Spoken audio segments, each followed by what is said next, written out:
আসসালামু আলাইকুম রহমতুল্লাহ। আজ আমরা কোরআনের ৮৫তম অধ্যায় সূরা আল বুরুজ নিয়ে গভীরভাবে আলোচনা করব। এটা এমন একটা সূরা যা ঈমানের এক চরম পরীক্ষার সময় নাজিল হয়েছিল, আর আজও বিশ্বাসীদের জন্য এটা এক বিরাট অনুপ্রেরণার উৎস। তো চলুন এর শক্তিশালী বার্তাগুলোর ভেতরে প্রবেশ করা যাক। দেখুন, সূরাটা শুরুই হচ্ছে এক বিশাল মহাজাগতিক শপথ দিয়ে। আল্লাহ এখানে বিশাল তারকা আর গ্রহপুঞ্জের শপথ করছেন। কেন? কারণ তিনি পৃথিবীতে ঘটে যাওয়া ঈমান আর জুলুমের এক মর্মস্পর্শী কাহিনীর জন্য একটা বিশাল মঞ্চ তৈরি করছেন। এর মাধ্যমে যেন আমাদের মনে করিয়ে দেওয়া হচ্ছে যে মানুষের ছোট বড় সৎ কাজই এক মহাশক্তিধর সত্তার পর্যবেক্ষণে রয়েছে। তো এই সূরার প্রেক্ষাপটটা বুঝতে হলে আমাদের একটু পেছনের দিকে তাকাতে হবে। এটা একটা মক্কি সূরা, মানে হিজরতের আগে মক্কায় যখন এটা নাজিল হয় তখন পরিস্থিতিটা ছিল একেবারে অন্যরকম।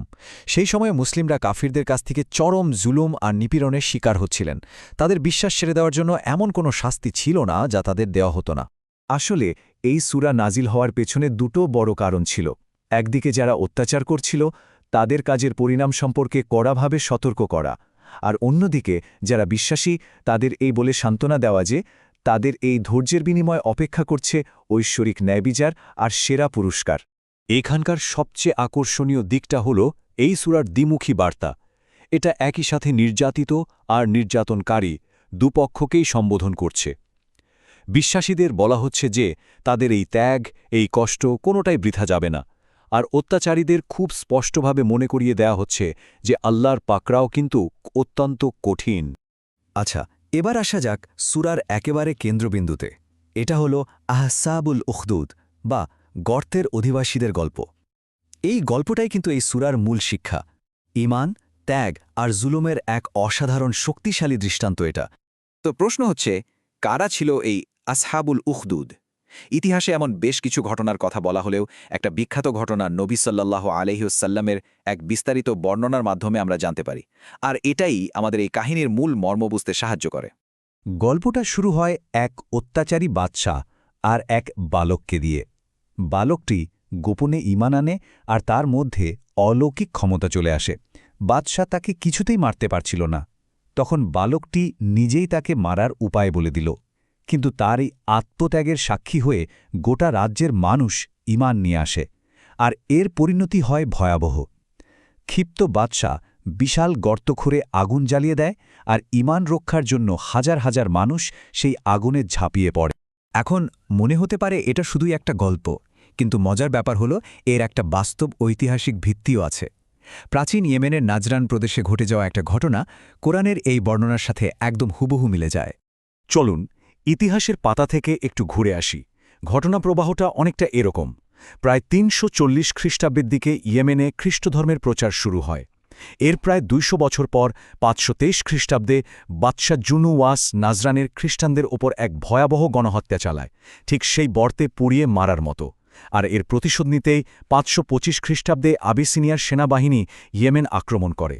এভাবেই কোরআনের বর্ণনা ইতিহাসের পাতায় তার প্রতিচ্ছবি খুঁজে পায়। সংখ্যাটা একবার কল্পনা করুন, প্রায় ২০,০০০। কোনো ঐতিহাসিক বর্ণনায় তো এই সংখ্যাটা ৩০ বা ৪০,০০০ও বলা হয়। এতগুলো মানুষকে শুধু তাদের বিশ্বাসের জন্য জীবন্ত পুড়িয়ে মারা হয়েছিল। এটা ছিল ঈমানের ওপর অটল থাকার এক চরম পরীক্ষা। তো দেখুন ব্যাপারটা কতটা মিলে যাচ্ছে। কোরআনে যা বলা হচ্ছে সেই একই ঘটনার কথা আমরা তৎকালীন সিরিয়াক, ইথিওপিয়ান এমনকি রোমান রেকর্ডেও খুঁজে পাই। শিলালিপি থেকেও এর প্রমাণ মিলেছে, যেন ইতিহাস আর ধর্মগ্রন্থ এখানে হাতে হাত রেখে কথা বলছে। আচ্ছা, ইতিহাস তো দেখলাম, কিন্তু এই ঘটনার পেছনে মূল বার্তাটা কি? এই সূরার আসল শিক্ষাটা কোথায়? চলুন এবার সেদিকে নজর দিই, কারণ আসল কথাটা এখানেই বলা আছে। শেষ পর্যন্ত সব কিছু এসে দাঁড়ায় ন্যায় বিচারের ওপর। বিশ্বাসীদের জন্য অপেক্ষা করছে জান্নাত, যেটাকে বলা হচ্ছে সবচেয়ে বড় সাফল্য, আর অন্যদিকে অত্যাচারীদের জন্য রয়েছে জাহান্নামের শাস্তি। আর এখানে দেখুন একটা অদ্ভুত মিল। যারা পৃথিবীতে ঈমানদারদের আগুনে পুড়িয়েছিল তাদের জন্য ঠিক জ্বলন্ত শাস্তির কথাই বলা হচ্ছে। কর্মের কি দারুণ এক প্রতিচ্ছবি। এ সূরাতে আল্লাহর কয়েকটি অসাধারণ গুণের কথাও বলা হয়েছে।